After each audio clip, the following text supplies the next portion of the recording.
All right, good morning, everyone. Thank you for joining us today. My name is Rada Madrigal, and I'll be taking you through today's session. I am joined virtually by some of my colleagues who might speak up during Q&A or to provide clarity when needed as we discuss this topic. Today, we're here to talk about the changes being implemented as part of the Flexible Ramping Product Refinements Deliverability Initiative. In an effort to increase transparency and provide greater service to our stakeholders, we are recording this webinar. It will be posted on our website so that you can review it in the future, and for those who were not able to join today's call. These slides have not yet been posted to the website, but will be posted shortly after the presentation has been completed. So I would say in about a couple of hours, you should see them posted both on the Learning Center under new modules and on the release planning page and the stakeholder initiative page. So give me a couple hours after we get this done for you, and I will have those slides posted. And then later today, the presentation will be, the recording of the presentation will be posted there as well. A couple of housekeeping items here. I have everybody muted on entry. If you want to ask a verbal question, feel free to unmute yourself, or you can write questions in the chat. I will be stopping a couple of times for a question break, but you can also, let us know that you've got questions by either raising your hand, using that WebEx interactivity tools. I have a co-host, Mo, who will help me today keep track of questions. So thank you, Mo, in advance for that. If anybody has any technical questions or any difficulties, please reach out to Mo as the co-host, and she can assist you.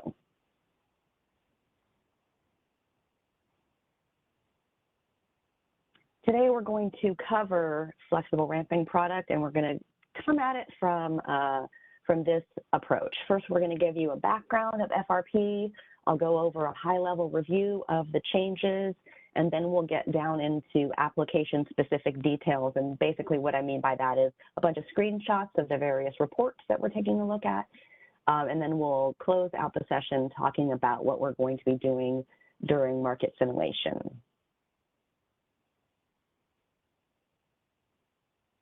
First off, we've got the objectives for this initiative, Flexible Ramping Product Refinements, in the category of deliverability.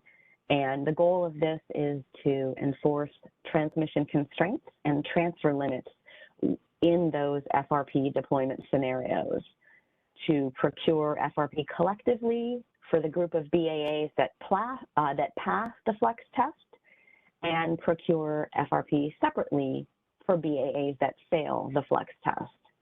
Also, we'll be establishing locational marginal capacity prices for FRP, and we've enhanced the current approach by adopting a quantile regression methodology to adjust the current FRP up and down requirements. And I'll show you where you can, later I'll show you where you can find reports that show you what those requirements are. We'll be distributing the uncertainty requirement in each BAA load and variable energy resource location versus just load. So the goal is to get more granularity, and enhancing calculation of the demand curve by, again, adopting a quantile regression methodology, and then distributing the demand curve surplus variable as a decision variable at load aggregation points or laps versus just the entire BAA. So much more granularity and clarity in the approach. Here are a couple of acronyms that you'll see throughout the presentation, and you'll have an opportunity to look at this presentation again after I get it posted. You'll have that for your reference.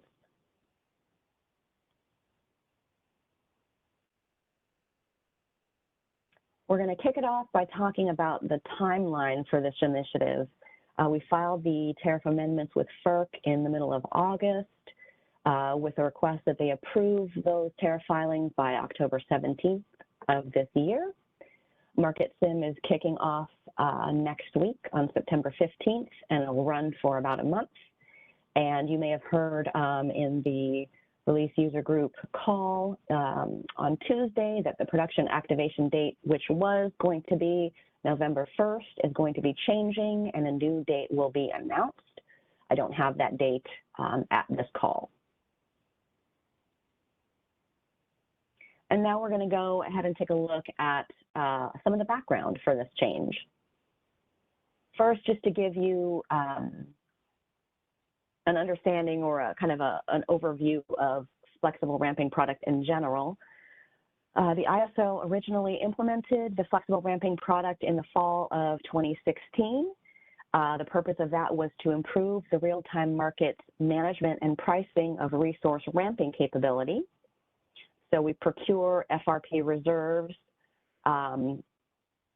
That capacity is procured in the real-time market so that sufficient ramping capability is available and appropriately compensated to address this uncertainty in the load forecast. And we've got a visual here that kind of explains what the goal is here, and so I'll kind of walk you through it. In this interval that we're looking at, it's from 10 a.m. to 10:05, and there is what the net load is at 10 o'clock compared to the forecast for the next 5 minutes. In this visual, we see an increase. We call that the forecasted movement. So we're saying that the demand is going to increase by a certain amount in the next 5-minute interval according to the forecast.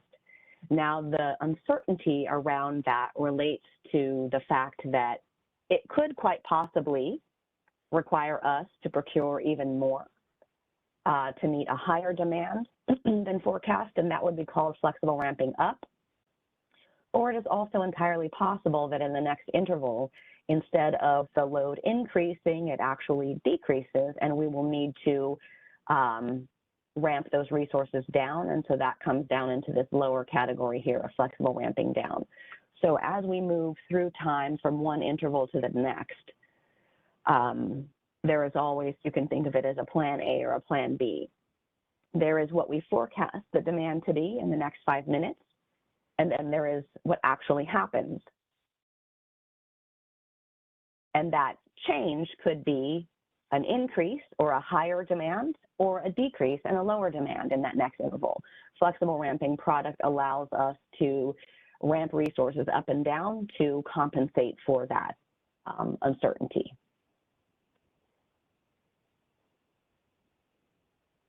Some background here that I wanted to get into for this particular initiative. First, we'll start off with essentially the problem that was identified, and then we'll talk about the solution to that problem. So when we implemented flexible ramping product, doing some analysis, it showed that energy from a large portion of that scheduled FRP capacity was actually not deliverable because of congested transmission. So currently, the real-time market engine algorithm does not consider transmission constraints within BAAs when scheduling FRP. And so because of that, in addition to reducing FRP's effectiveness to address that load uncertainty, this situation also tends to make flexible ramping prices artificially low and not reflective of the value of that capacity that can actually provide that flexible ramping capability. So that was the problem that was identified, and then to solve that problem, we came up with a variety of changes to FRP. Most significantly, the enhancement that the ISO went with was to model FRP by location of the nodes that are in the ISO market's network model. So this locational modeling approach consists of the real-time market actually now considering transmission constraints. So the energy flows that would occur when the real-time market dispatches energy from capacity scheduled to provide FRP, we're actually modeling both the transmission constraints and those energy flows. Also ensuring that these FRP awards are feasible to deliver and appropriately priced. So based on the problems that were identified, this is the solution that was developed and will be implemented later this year. There's also another element. Flexible ramping product is a real-time market feature, and therefore it also applies to our Western Energy Imbalance Market Partners. In the original proposal that was developed for FRP refinements with regard to deliverability, when we developed that in 2022, it did contain a technical element that would have limited the WEIM transfers to zero as a consequence of failing the Resource Sufficiency Evaluation, or RSE. In that proposal that was initially put forth, we were going to change the status quo of holding transfers constant at the level prior to the hour where the entity failed the RSE.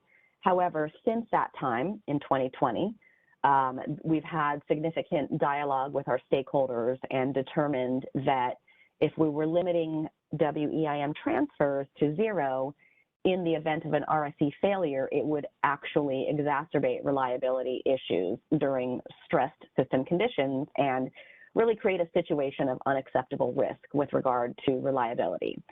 So we modified that original proposal that was put forth and approved in 2020 earlier this year with the Board of Governors, and made an adjustment, effectively retaining the existing consequence for failing the RSE while we work to establish a framework that would account for financial consequences for RSE failure.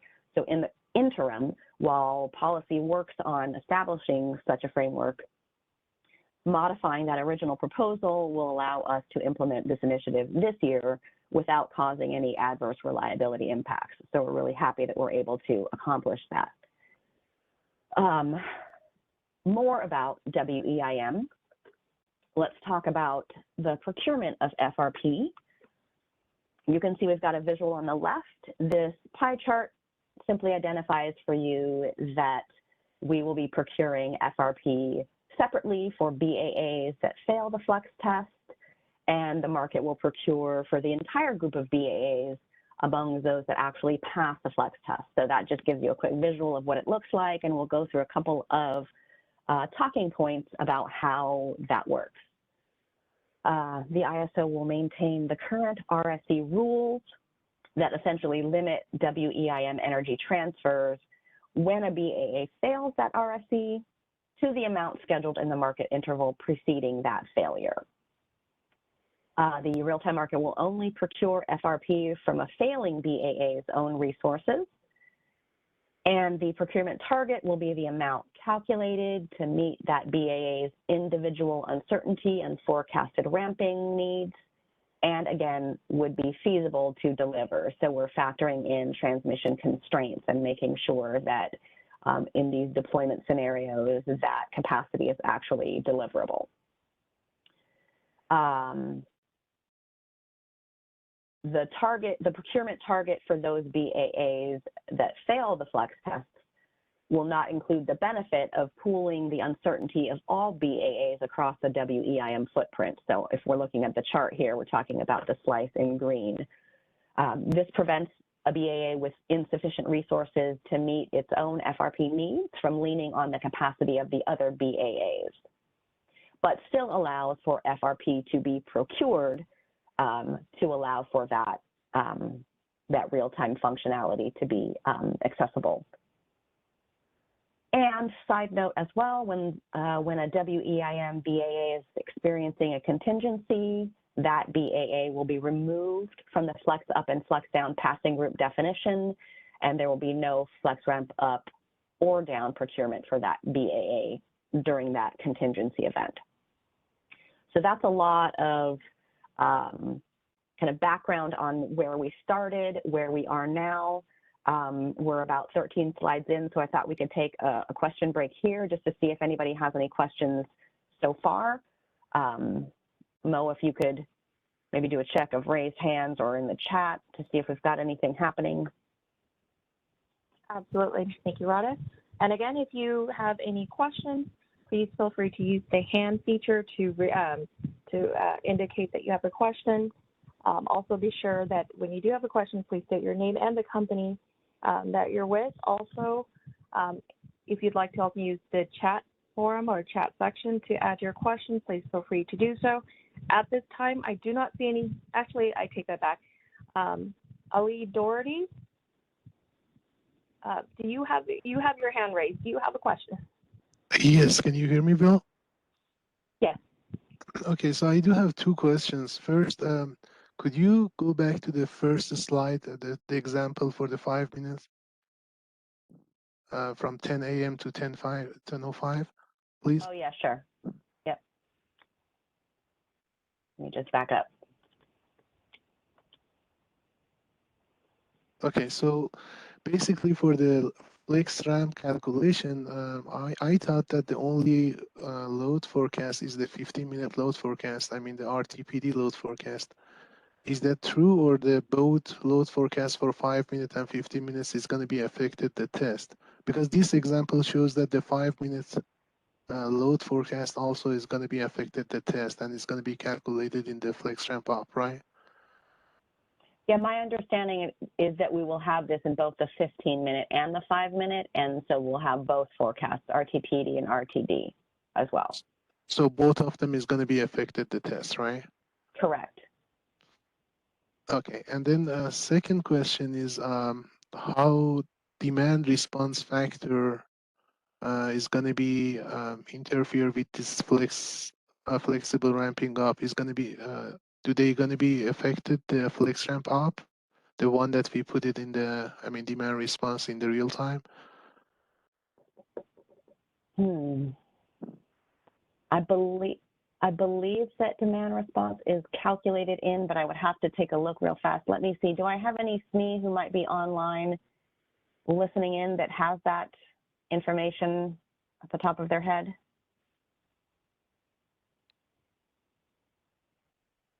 Yeah, I'm looking and I'm not sure. yeah, that's I'm what not sure I have the right person so online. my understanding is that when we put the demand response in the 5 minute and 15 minutes, it's going to be reduced the load forecast in 5 minutes and 15 minutes. So basically, based on this diagram, it should be reduce the flexibility ramping up. And uncertain, this is my understanding, but I'm not sure. So that's the We'll see if second. we can get you that clarity. Okay, cool. Thank you. Yeah, absolutely. All right, any other questions?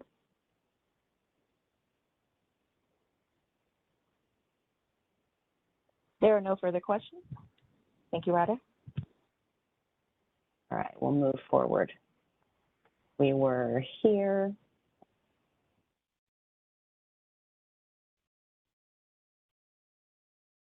And moving on, so I wanted to point out those WEIM characteristics. And then here, I wanted to go over some key points about procurement of both flexible ramping up and flexible ramping down. First key point is to indicate that there are no capacity bids for flex ramp up and flex ramp down. They are priced at opportunity costs. And so what this means is when you're bidding into the real-time market, you're submitting bids for energy. You do not have separate bids into this flexible ramping product. Your energy bids are used for this, and we basically price those out at opportunity costs. And you can see, if you take a look at the business requirements document, which I have a link to at the end, you can see some of those calculations. Only resources that are 5-minute dispatchable are eligible to get flex ramp up and flex ramp down awards. So you have to be able to fall into that category. If you are a variable energy resource, though they are scheduled up to their forecast, and they may be awarded either flex ramp up or down. And when we are doing the flex ramp up deployment scenarios, these variable energy resource flex ramp up or down awards are also deployed during those deployment scenarios. We'll walk through those in a moment as well. And then another point here is that all of the physical transmission and transfer constraints that are enforced in the original market calculation, including base cases and various contingency constraints, are also going to be enforced in the deployment scenarios. And I have some screenshots of those various constraints that we can take a look at, not just transmission constraints, but also scheduling constraints as well. and you'll see where those reports will be available for you to look at on OASIS. So that is coming up. More points. So distributing the flex ramp up or down requirements in the deployment scenarios, both in the upward and downward direction, in each BAA is divided among load, solar, and wind resources. And these allocation factors, or how we divide that up across load, solar, and wind, we get those allocation factors from historical data that reflect essentially the relative contributions of those resource classes to the overall flexible ramp uncertainty element.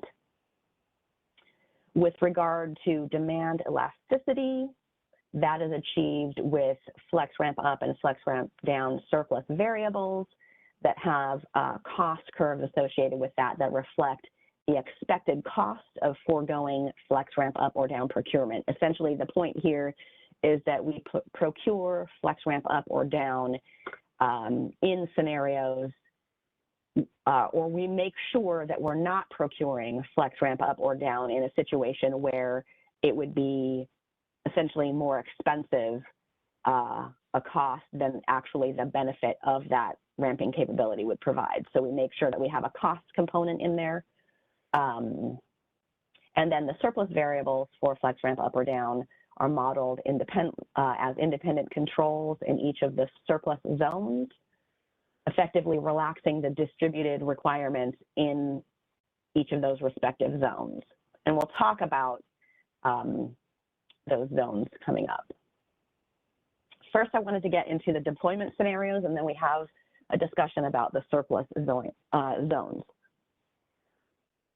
So when we're talking about procuring flexible ramping capacity and then going through the deployment scenarios, we make sure that all of the flex ramp up awards are deployed when we're talking about this slice of it. So first we're going to talk about flex ramp up, and then the next slide will cover flex ramp down. So when the market goes through the deployment scenarios, all flex ramp up awards are deployed. The demand, wind, and solar forecast for each BAA that failed the flex ramp up sufficiency test gets adjusted by the flex ramp up requirement for that individual BAA. For the demand, wind, and solar forecast for the group of BAAs that pass the flex ramp up sufficiency test, that gets adjusted by the flex ramp up requirement for that BAA group. And then the flex ramp up surplus in each BAA that failed the sufficiency test is fully deployed, and the surplus in the group that passed the sufficiency test gets fully deployed. So that's kind of how that plays out across the flexible ramping up deployment scenario. I'll go a couple more slides, and then we'll see if we've got questions about this next batch of information. So in the flex ramp down deployment scenarios, essentially it's the same but in the downward direction. So we have all flex ramp down awards being deployed. We have demand, wind, and solar forecast for each BAA that failed the sufficiency test gets adjusted by the flex ramp down requirement for that individual BAA. The demand, wind, and solar forecast for the group of BAAs that passed the flex ramp down sufficiency test gets adjusted by that requirement for that entire BAA group.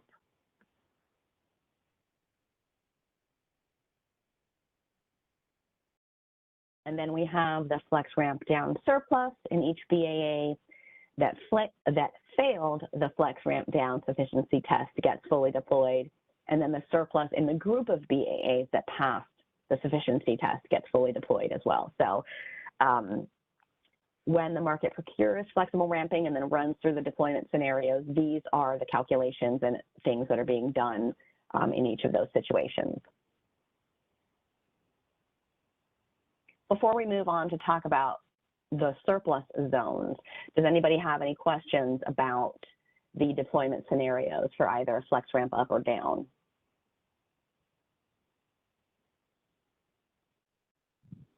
And again, if you have any questions, please feel free to use the hand raise feature or add your questions in the chat log or in the chat section. Rada, at this time, I do not see any hand raises or any questions in the chat log. All right, we'll move forward. So we talked about surplus zones, and here's just a quick kind of overview of how that is configured. The surplus zones are defined and maintained for each BAA in the WEIM area. These flexible ramping product surplus zones include generation and load nodes, so that every generation and load in a BAA will belong to only one FRP surplus zone. And when it comes to, if we're speaking about the CAISO BAA, this also will include various CAISO scheduling points. These surplus zones are used in the market to distribute the FRP surplus variables. In the CAISO BAA, we have 4 surplus zones to align with the 4 transmission access charge areas. For WEIM, there could be 1 FRP surplus zone for an entire BAA, or if there are BAAs that are divided into custom load aggregation points, for example, Bank and PSCO, where the FRP surplus zones align with CLAPs. So that's how that works. Any questions about that?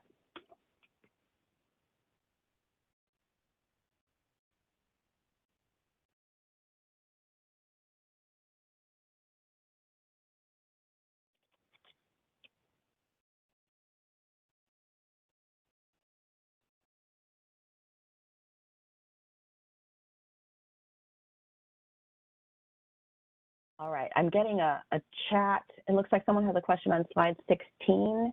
I'm going to go back to slide 16. Robert. Let me see if I can get back there. Okay.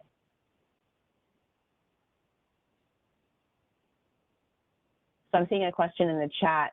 I'm being asked for the difference between the BAAs that fail and the BAA groups that pass.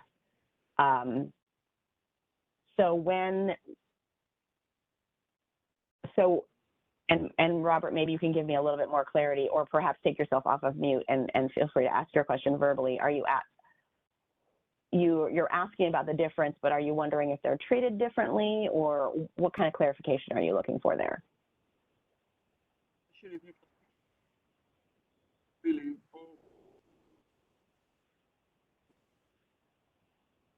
Sorry, I'm having a little bit of difficulty hearing you, which is probably why you were trying to do the chat instead of verbal questions. All computer. Hi, Robert. Can we have you add the question in the chat and address it to everyone, and we'll share that with our SMEs as well. You may have entered it directly to Rada. I'm going to take a stab at what I think Robert is asking for. It looks like he's got an old computer, and so the voice computer audio isn't fantastic.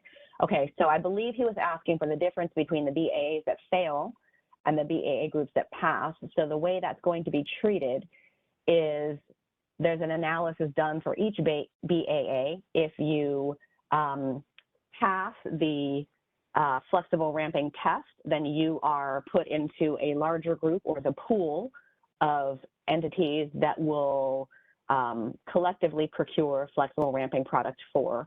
If that BAA fails the flex ramp test, then they will be isolated and procure FRP from only the resources in their area, and not collectively as a group. And I believe let me just back up for a second here for visual. So we had, when we were talking about WEIM, if we look at bullet number 4, so there is a benefit of pooling the flexible ramping uncertainty across the entire footprint. And if you fail, then we will only procure FRP from resources in their own area. And so that's how you kind of differentiate between the blue slice and the green slice on the pie here. It seems like we've got clarity there now. So I'm glad we could revisit that, and I'll move forward in the presentation to where we were. Whoops, a little too fast. Okay, any additional questions before we get into the application-specific details? It does not look like we have any further questions. And again, if you have any questions, please raise your hand or add them into the chat log and address it to everyone. Thank you. All right, so now we'll go through changes to reporting and then touch a little bit on settlements changes as well. So the first thing that I wanted to point out is that there are a number of existing CMRI reports that will contain updated flexible ramping product data. Now, additional FRP awards data is going to be included into these existing reports, but the user interface for those reports is not changing. So in this setting here, I'm pointing out the reports to you that are going to have essentially new FRP award data incorporated into them, but the UI structure isn't changing, so I'm not going to take the time to walk through each one of those individual reports. But in CMRI, which is where you see resource-specific data, you will have flexible ramping product data incorporated into these existing reports, both in the 15-minute and the 5-minute market reports. So you can see those ones there that I've highlighted for you. We're going to instead take time to discuss the new reports that you haven't seen yet, and those are going to be in OASIS. And there are reports along a couple of different menus, so we're just going to kind of start off moving from left to right.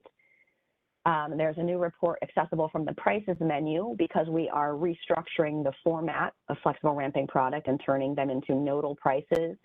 So from the prices menu, under the energy prices subheading, there will be a report called Flexible Ramping Nodal Prices. And when you take a look at this report, what I've done here in this section is at the top of the screen, in the top left, I've shown you an example of what the report looks like.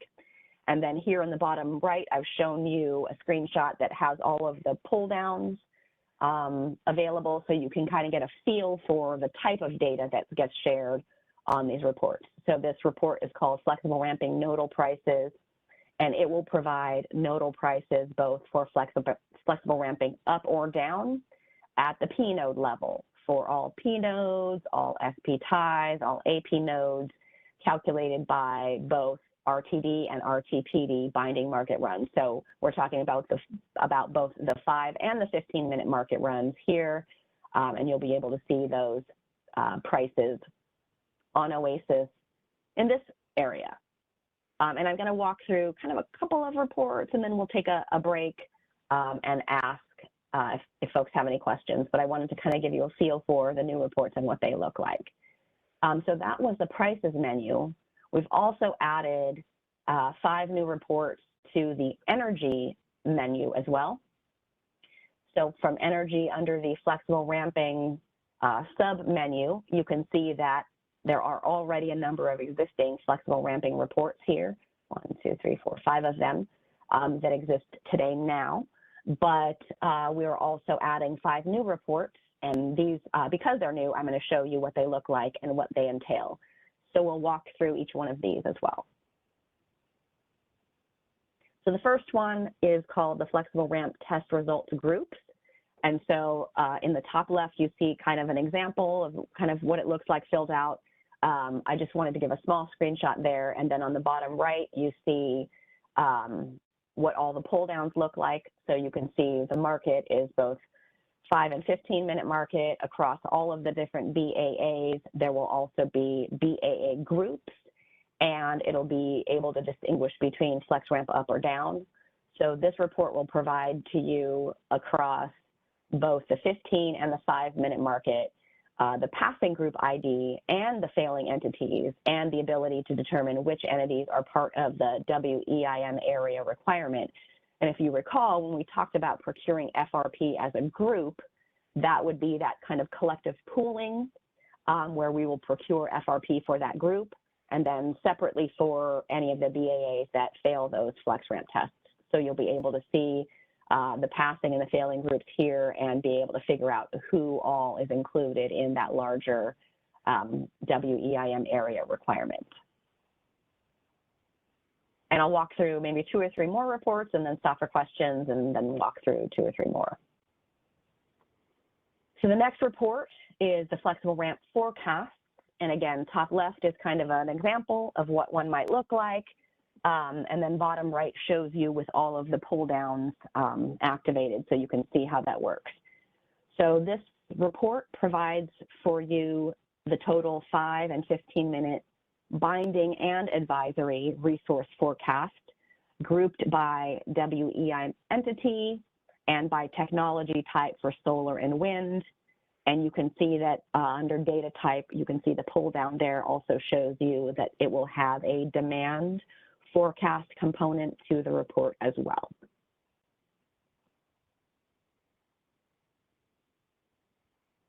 So I'll show you this next one and then I'll stop for any questions. This third report is the flexible ramp requirement thresholds. Again, top left is an example of what it might look like, and the bottom right is where all of the pull downs have been activated. And this shows you the threshold value for flex ramp up and down requirement for each of the BAA groups and the entire WEIM area. Any questions on the reports that we have seen so far?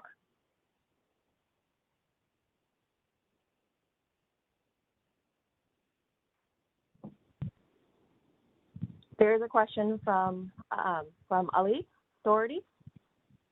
Go ahead, Ali. Yes, so the report that you mentioned on the CMRI one, on the 15 minutes market FMM schedule, so there is a section for CA export allocation. I mean, if we go to the CMRI and just check out the, for example, the report for our MSGs for our ending 13. So there is a section for energy ramp up, ramp down, and there is a row for CA export allocation. Do you know what is it? What is this CA export allocation for each MSGs? I don't have that report in front of me, so I'm not sure. Which entity are you with, Ali? NV Energy. NV Energy. Okay. Yeah, I think if you can maybe put that note down into the chat, and we'll see if we can get that answer for you. I don't have that report in front of me to be able to take a look at and see what exactly that means, but we can see if we can get that answer for you. Okay. Sure thing. Yep. Also, one more thing, Ali, if you can add your question from the previous on there as well, we'll make sure both of your questions get answered. Sure. Thank you.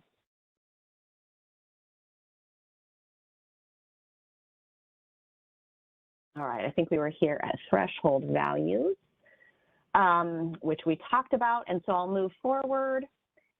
This next report provides the flexible ramp requirement input polynomials. So here you can see on the left-hand side, top left, an example of what this looks like, and the bottom right, where the pull downs are activated. This is essentially showing you some of the, or both the 5 and the 15-minute polynomial coefficients for both low and high, for the mosaic, for wind and solar, and for demand forecast by WEIM entity area. So here you'll be able to get that data for those that need it.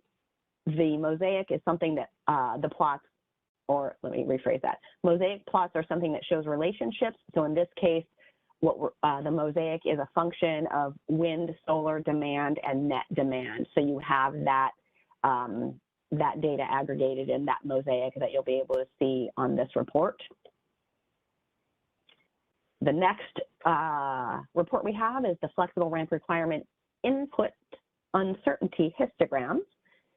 Here you get both the 5 and 15-minute uncertainty histogram values for low and high percentile for wind, for solar, for net demand and demand forecast by WEIM entity and area. So all of that data is going to be provided, and you'll be able to see that across each interval. So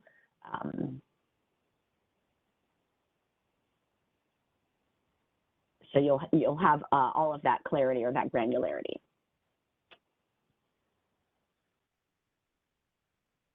And that was the collection of reports off of the energy menu. I also wanted to point out, going back to the prices menu, and I sorry, this is a little bit out of order, sorry about that. So I showed you the prices menu and then the energy prices submenu, but this one is the shadow prices. So we've also added a couple of new reports and made an adjustment to an existing report. So when we made an adjustment to the existing report, I wanted to point out that as well. So we'll walk through these three.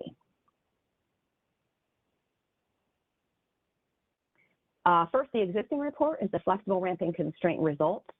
And this will include the flex ramp up and down shadow price and the requirement for BAAs that fail the RSE, and for the flex ramp up and down passing group that gets calculated by the market runs. So you'll see across 15-minute and 5-minute market for the BAA group together or individually. If they are a BAA that failed the RSE, you'll be able to see that data here. And like I said, this is an existing report. It's just going to have a little bit more elements added, and that's why I'm pointing that out to you here. The next two I want to show you are new shadow price reports. So first of all, we mentioned that we would now be factoring in transmission constraints into the calculations. So this next report, the Flexible Ramping Constraint Shadow Prices report, provides for you the transmission constraint shadow prices for both flex ramp up and down deployment scenarios in RTPD and RTD. So you'll see that across all of the various constraints.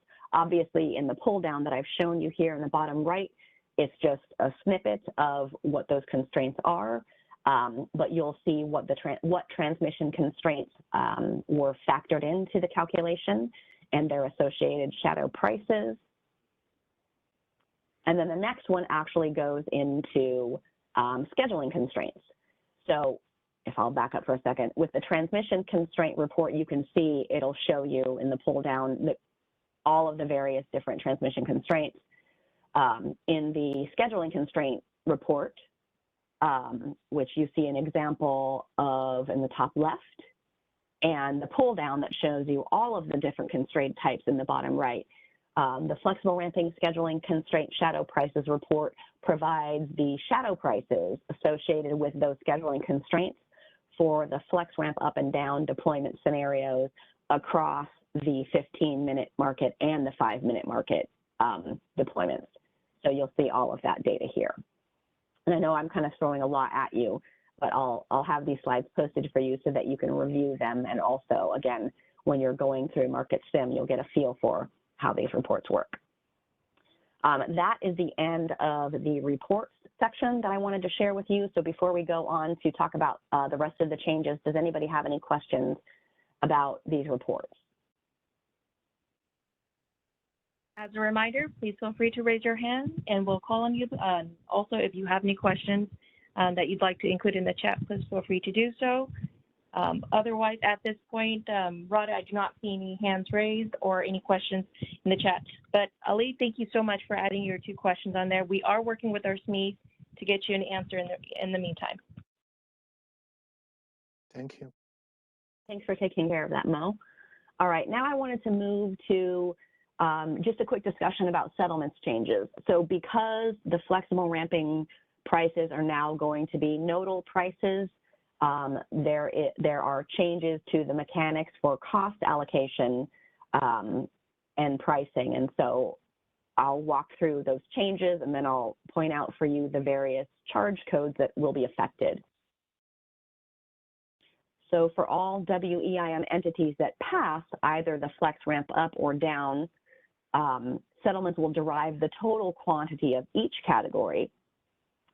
And then flexible ramping product, there are 2 ways or 2 ways that it is priced out. It is or broken out into. It's broken out into movement and uncertainty. So for the next 2 set of bullets relate to flexible ramping product movement. So for FRP movement awards, the cost associated with the BAAs that pass the sufficiency test, Those costs will be allocated to the metered demand of all BAAs that belong to the passing group. For FRP movement award costs associated with BAAs that fail the sufficiency test, those costs are going to be allocated directly to metered demand just for that respective BAA. That's how the movement awards will be allocated. There is also flexible ramping uncertainty. So for the WEIM area host control area ID for the flexible ramping uncertainty, the way we allocate that out, settlements will allocate that based on, it will allocate the cost to the BAAs that pass the sufficiency test based on the flex ramp up or down categories. For the uncertainty awards associated with the BAA that does not pass the sufficiency test, those costs get allocated to the BAA based on its categories, and any residual unallocated balance is to the metered demand of that BAA. And then we have a list of, for your reference, all of the charge codes that will be impacted. And so you can see these posted on the release planning page, the settlement configuration guides for various charge codes. So the configuration guide for flexible ramping product in general, and then the various individual charge codes associated with flexible ramping forecasted movement or ramp up and down, uncertainty allocation, and forecast movement allocation. So all of these charge codes are going to be impacted, and you will see updated settlements configuration guides for your reference on the release planning page. Any questions about that section before we start to discuss market simulation?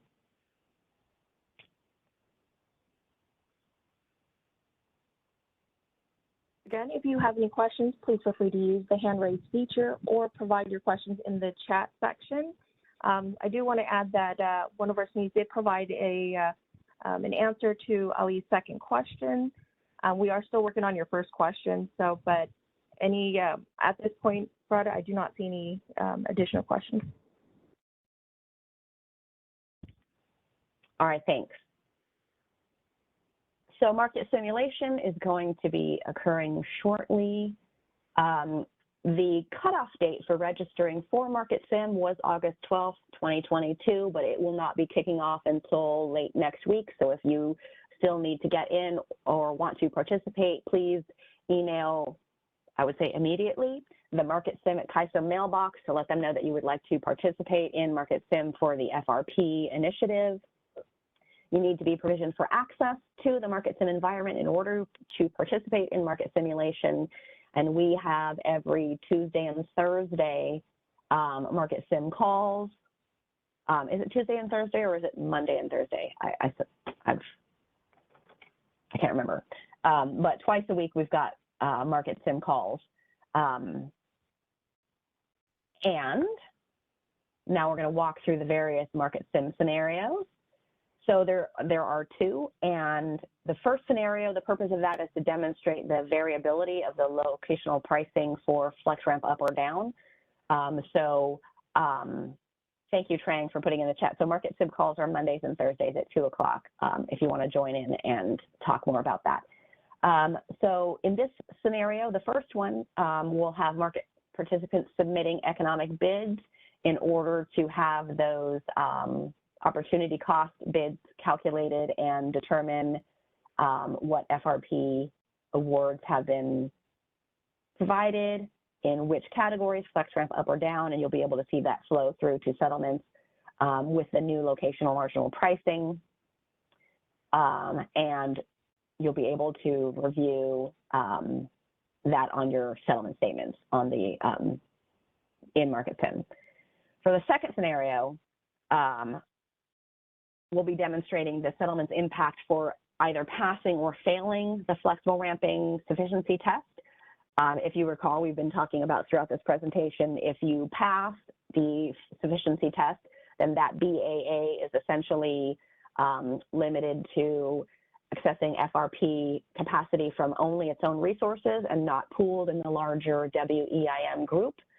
And so they'll go through various scenarios, and you'll see how that plays out on the settlements, and then how those charges get allocated out across the various charge codes, both for, like I said, the FRP movement and the uncertainty, how that gets allocated. So largely this simulation will be reviewing the various reports to see what those FRP results were, and then validating your settlement statements to see how that flows through and gets settled out financially.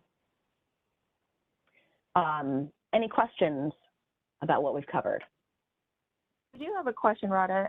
It comes from JT. JT asked, is the FRP constraint pricing going to affect the real-time congestion offset calculation?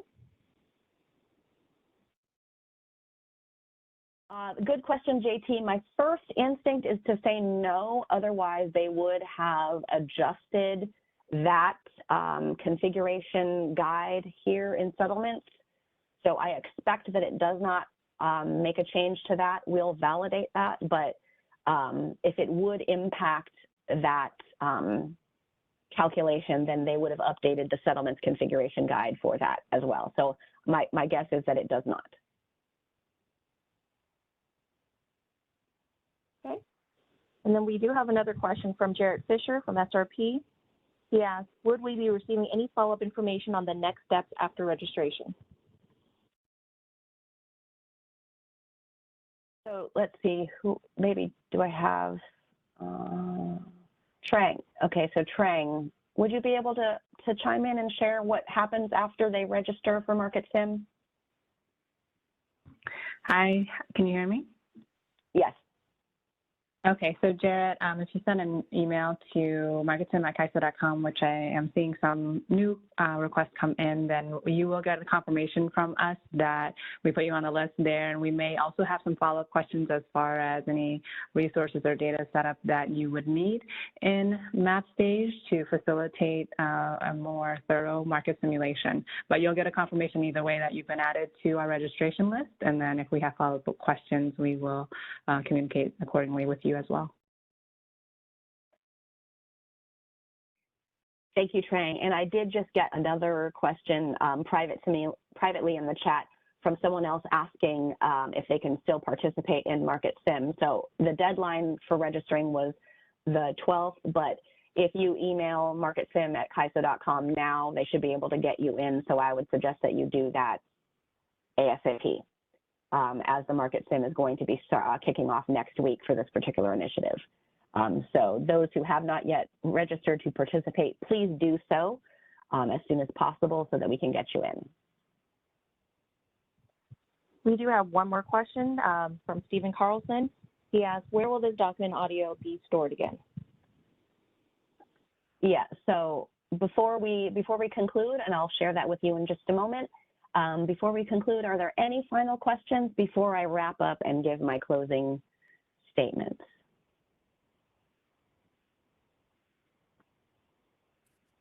Hi, Radha. This is Chenyu from PG&E. I do have a couple questions. Yes. Can you hear me? Yes. I can hear you. Mm-hmm. Yes. So I think the question is it's great that you show us where the reports are, and then do we know that starting from September 15, I believe that it's when the starting point, are we going to expect to see data in those reports?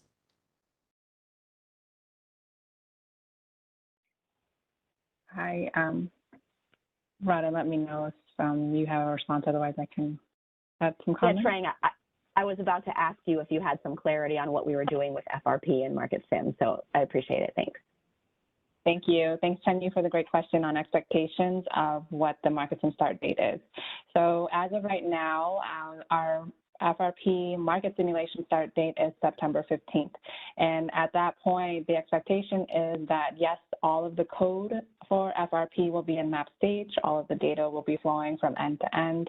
And starting from the 15th, then any settlements trade date, which is Tuesday or Thursday, will also have statements published for that. But to answer your questions, yes, on the 15th, data will be flowing and all the functionality is expected for market simulation. Now, what is happening prior to the 15th is that code will be coming into map stage for FRP a little bit piecemeal, and so you may see some system changes that are happening in the map stage environment and systems, but we will be doing our testing in the background, and then our intent is to wrap up all that testing and certify our readiness to start the market simulation by September 15th. And then at that point, we'll announce that, we've certified everything. And at that point, we will be happy to accept any city cases on the functionality that's expected there, as well as to hear the results of our customer testing. Thank I you. hope that helps. Yeah, that helped. And another question, I'm not sure. I don't know this the product well, but I just kind of curious. So if I'm not sure, since CAISO market participants in those two scenarios, we do not need to do anything. How can CAISO make sure that I'm not sure how many people are going to be participate from WEIM, and whether we CAISO will ensure that we're not seeing any we'll see the non-zero pricing like in the repping up or repping down. So how can we just basically just wondering if in the case I'm sure there will be people participating, but since we're not putting anything in other than just checking the report, so is it a way that CAISO going to ensure that the pricing is non-zero for the rep up and rep down?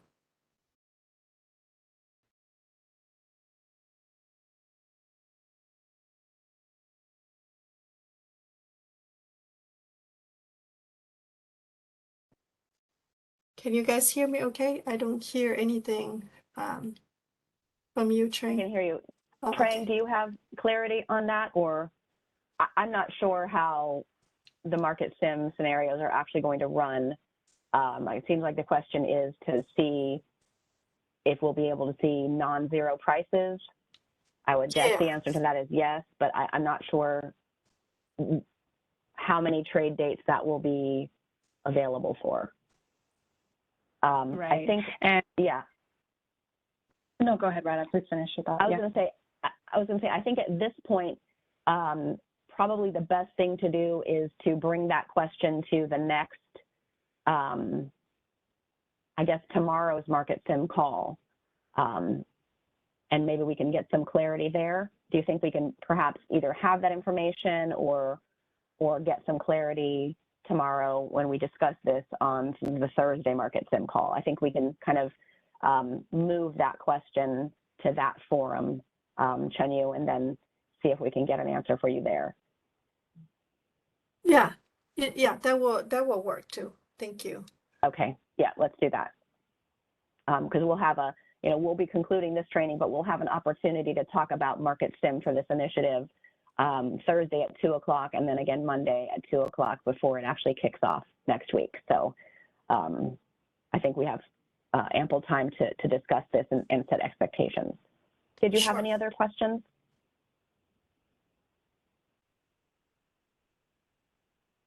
Are you asking me, Mo?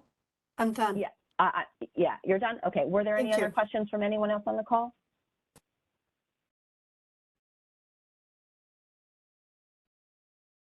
All right, sounds like no. And we're just about 2 minutes past the top of the hour, so I'll go ahead and wrap up here. Again, I'm going to post these slides to CAISO.com. They will be available on the ISO Learning Center, on the release planning page, and also the same stakeholder initiative page. So those 3 places, wherever you'd like to go for that information, it will be posted in those 3 locations. I would say probably in about 2 or so hours, depending on how quickly the web team is able to get that up there. I will also post the recording of this presentation later this afternoon. In the meantime, if you have questions on anything presented here today, please email them to customerreadiness@kaisa.com. When I post these slides, you'll see that it has a reference section at the end that has links to market simulation scenarios, business practice manuals, tariff filings, and other related elements. Thank you very much for your participation today. This concludes our webinar. We hope you found it useful and informative, and we hope you have a great day. Thank you.